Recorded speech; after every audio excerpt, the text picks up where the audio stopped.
Alright, hello and welcome back to Ashgabat Cat's Let's Play That. Today, we're taking a look at Alien Syndrome. Run and gun action at its finest. Answering that alternate universe question, what if Contra was entirely the top-down levels? Emergency order. Rescue your teammate. Also, it's scary. Okay. Shoot and shoot rapid. Now those are controls I can understand.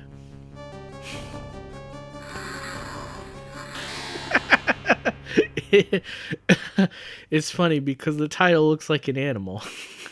Hey, wait a minute.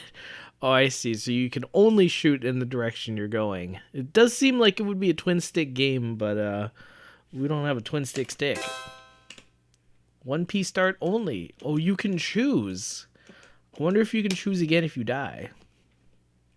Your mission. Read this text. Alright. The time bomb is set. We just collected a dude. Oh my, oh my.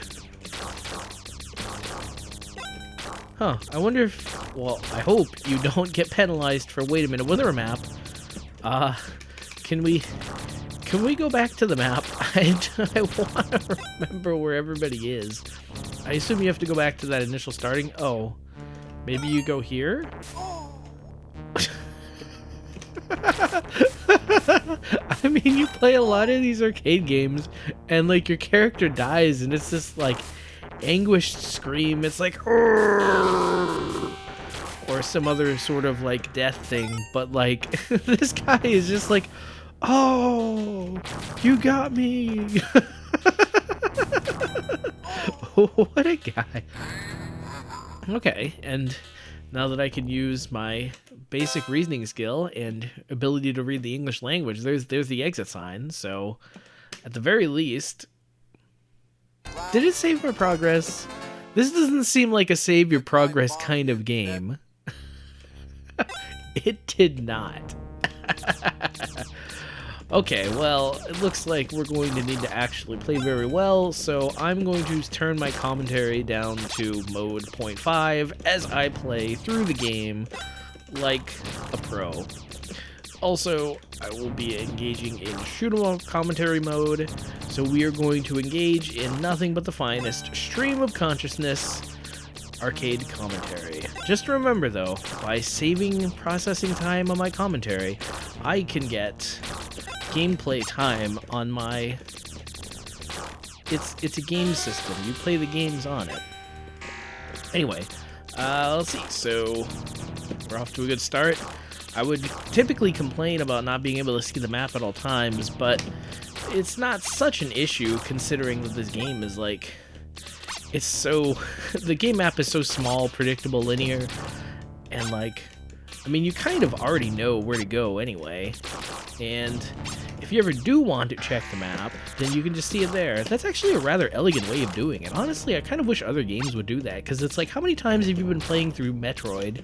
Super Metroid, Metroid Prime, Metroid Fusion, maybe the original one, ha, just kidding, just play Metroid Prime, Mission, and you just like find yourself pressing pause every single moment just to like get your bearings, and it's like, no, that's entirely too often. It kind of just brings you out of the experience, and yet because the game gives you the ability to check the map at any point in time, you feel strangely compelled to do exactly that.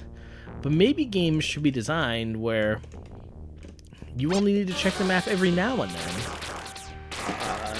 I assume there is some sort of time limit, but it seems to be entirely arbitrary. I don't know, like, the way this game feels, at least, is that the action, like, kind of gets more and more intense as you go along. But, I don't know, like, in terms of actually what's happening, it's not really so much of that. It's just kind of like you have a time limit because it's an arcade game and you need to have a time limit. Getting the grenade launcher was a terrible idea. It's decent in first-person shooters, but it's like here it is just entirely unwelcome. Let's see, working our way to the last fellow, and then we can find out what happens when you actually... Ooh, shiny. Is there an ammo display anywhere? I do not think so. Oh, go to the exit. It is just like Metroid. This game is Metroid, but better. You heard it here first. This game is Metroid, but better. Metroid has a map, this game's got a map. Metroid is shooting things, this game is shooting things. I mean, it's exactly the same. What is the point of the robots? I collected the robots ostensibly because they would offer me some sort of positive net benefit. And yet, they do not. They just kind of hang out there. They're like, hey man, I'm going to help you. Quote unquote, air quotes help. Come on guys. Is this a shoot 'em up? I don't know. On one hand, it's a run and gun, but I've seen very few run and guns that are like this, like shoot 'em uppy. Oh, come on. Love these like screams though. One piece start only. Oh my gosh, you really do have to be good enough to beat the game in one go. And then you have to choose like a good weapon against the boss. Well, I'm just gonna stick with El Defaulto because it seems to be doing well enough here. And honestly, I don't know. Is the flamethrower better than the boss than this? Because like, I don't know. And that counts as a death. I need those lives. It is kind of interesting though, like how having a continue feature, it really affects your experience sometimes. Alright, you know what? You see in all the boxes there's like a flamethrower, and it's like, well, maybe there's a reason why everybody's choosing the flamethrower. And like you've got the laser weapon, and it's like maybe Metal Slug got the idea for the laser weapon here, and it's like, well, it sucks in this game, so maybe that's where they got the idea that it sucks. That's interesting though. So like in Capcom's game, the one that's like kind of sucky, so bad I forgot its name, Ghouls and Ghosts and Goblins, you know, the game I talked about a whole bunch until I started playing the Astro City Mini. Like there you get these weapons that like they just randomly show up, and it's like once you see one, basically you kind of have to collect it, otherwise you can't go on. And then it's painful experience for all involved. But you get this game and it's like you just pick up the weapon. Well, okay, the weapons are hidden in the walls, so you can pick them up if you want to, but like once you find the good weapon, then it's like, hey, you can just stick with it. Why not? Well, this weapon is nothing if not powerful, but it is a little tricky to use. It's kind of funny though, because it's like in real life, flamethrowers are not nearly this effective. And in fact, they're almost sort of a distraction. Okay. Well, he had such a strong outer core, but such a weak inner core. Just like the USSR. Bonus points! Hey, I play a lot of games from the 80s. I can make some 80s pop culture references. Oh my lord, this is so visually confusing. And they took away my power weapon. Come on, guys. So is this better or worse than a flamethrower? I don't know. What is this? I think it was like R for like rocket or something? Also, I love how like in that last stage, like the enemies or the allies were encased in these sort of like goo sacks, and it's like, okay, sure, that makes sense. But in this one, it's like we're fighting the aliens, and so it's like you just know they're gonna eat them and do some, you know, chest-bursting action. And yet they're just hanging out like it's no big deal. They're just like, oh yeah, it's just me and my favorite pals, the aliens. It's kind of sad because it's like ultimately, well, I was going to say I'll just put 10 minutes into this game and you won't know that this game and Alex Kidd are like worlds apart. But you know what? This game is so good, I will give it one more go. Round one. I mean, it's only 6 rounds. I mean, come on, how hard can it be? This is just like Section Z, except good too. Well, it's not gameplay-wise anything like Section Z, but sci-fi themed, 10 levels. It's not bad. It's not bad. I don't know what the robots do, and they don't seem to do a whole lot.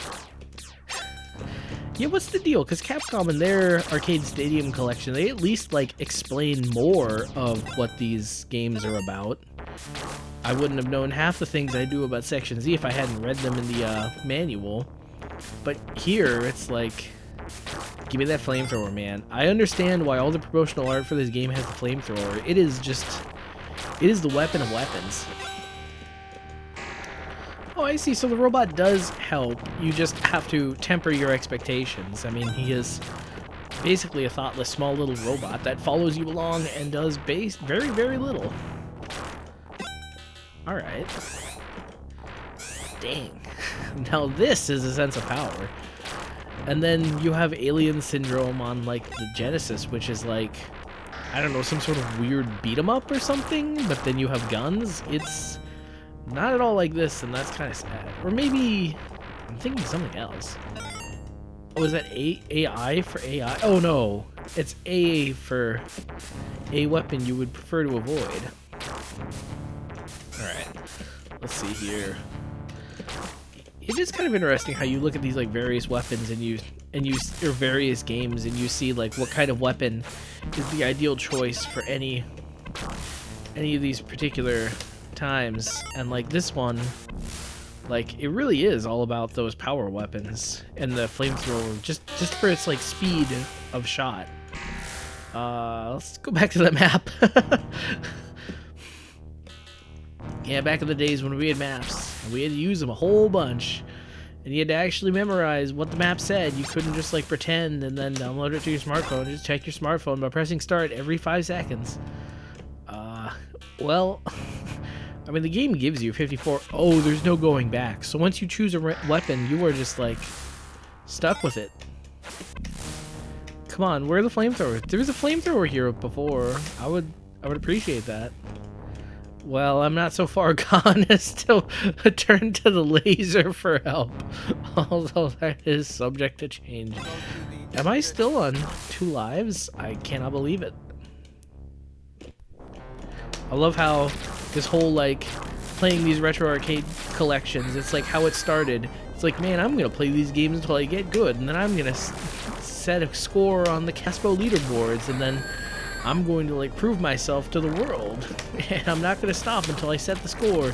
And it's like how it's going. It's like, oh, this game's so hard. It doesn't have a continue feature.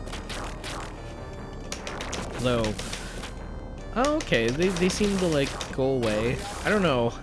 Having a gun that can shoot a distance is fine and dandy, but it doesn't seem to do a whole lot of damage or anything. Although I love that this game is also like Ghosts and Goblins in that some weapons just are noticeably crap. Because, yeah, basically anything except for the flamethrower is good. Is bad. Well, that is an interesting... Why? Okay, so I said this game is like Section Z on a whim. I didn't even think about it. But I guess now that I think about it, there is one way in which they are very similar, actually, and that is the time limits on the bosses. Like, there's a time... Wait, was there a time limit on the Section Z boss? I guess it wasn't like a time limit, but it was annoying. But not for the same reasons. But the thing about the boss time limits is, like, it's really annoying because you do have to kill the boss within a certain amount of time. I think Section Z did have a boss time limit, although I'm not 100% on that. I'm beginning to think that the different weapons are not necessarily distinguished by... No, because you get F, you get flamethrower, but I feel like there are a lot of A's that are like just a disappointment. Maybe A is that distance weapon, but I don't know. All I know is you get 1 flamethrower per level, and you better hold on to that, because no other weapon is anywhere near as satisfying or as powerful. Why did I do this? Rolling the dice, man, every time I see another weapon.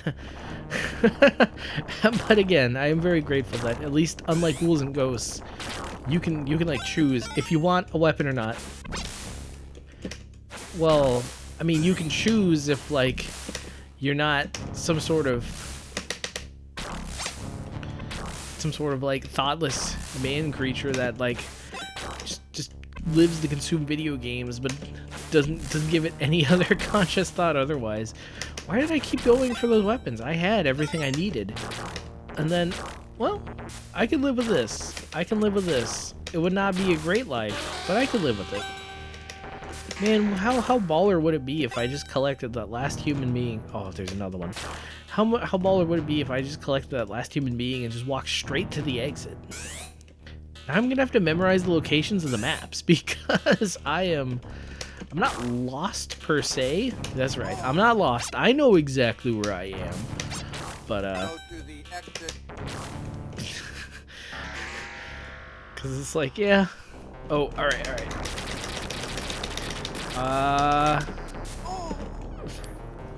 This is like the weirdest power dichotomy, because I mean, on one hand, if I really wanted to kill anything on the screen, I could, except I can't.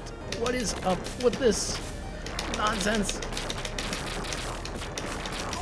And you have to shoot him enough to... What is this game? And yet, it's so strangely enticing. I can't find myself quitting it. I even, like, lost my flamethrower, and it's like... I'm only a little mad. I'm not even that mad. Alright. It is kind of funny, though, how you play this game, and after a while, you just get, like, your little routine down. So it's like, okay, I'm gonna loop around. Well, I might as well collect these guys here, because it's convenient. But anyway, so you make do with your regular shot. You collect these guys here, then you loop back around.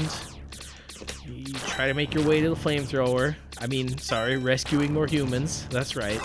I'm totally playing this game to rescue the humans and not to experience the absolute power trip that is using a flamethrower.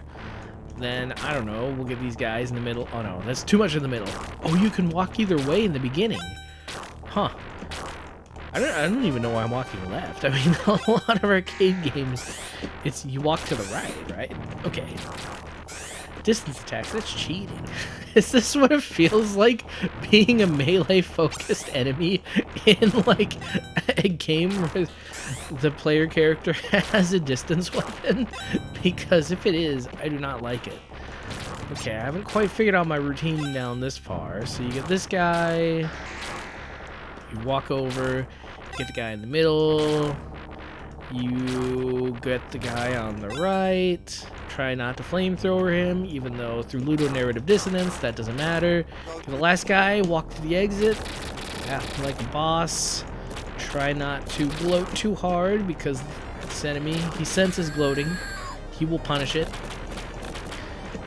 But, oh, you can't even hit them in the air at all. This is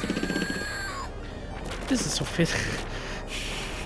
It's weird though, because like this boss basically wins by completely restricting your movement, which is a very dominant strategy, don't get me wrong, but it is very unfair. It's almost too dominant. Look at the tiling system.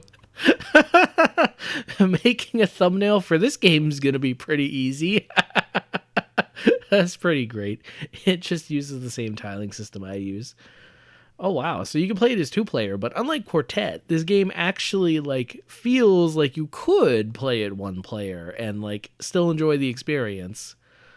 Although it's pretty tough. I'm not gonna lie. It's pretty tough. Oh, I wonder if having 2-player, if like one of you dies, then the other person can respawn. If that's like... Huh. That would make this game like infinitely easier if you could like actually continue as you went. But if you think about it, man, and so it's like the game, you can only play it 2-player. But then if you think about it from Sega's perspective, I mean, yeah, sure, on one hand, then like you're just going to blaze through the game. But on the other hand, it's like, well, they already got 2 quarters instead of 1. And plus you still have to put in credits to like continue, at least ostensibly. And so it's like, man, Sega's just making money hand over fist.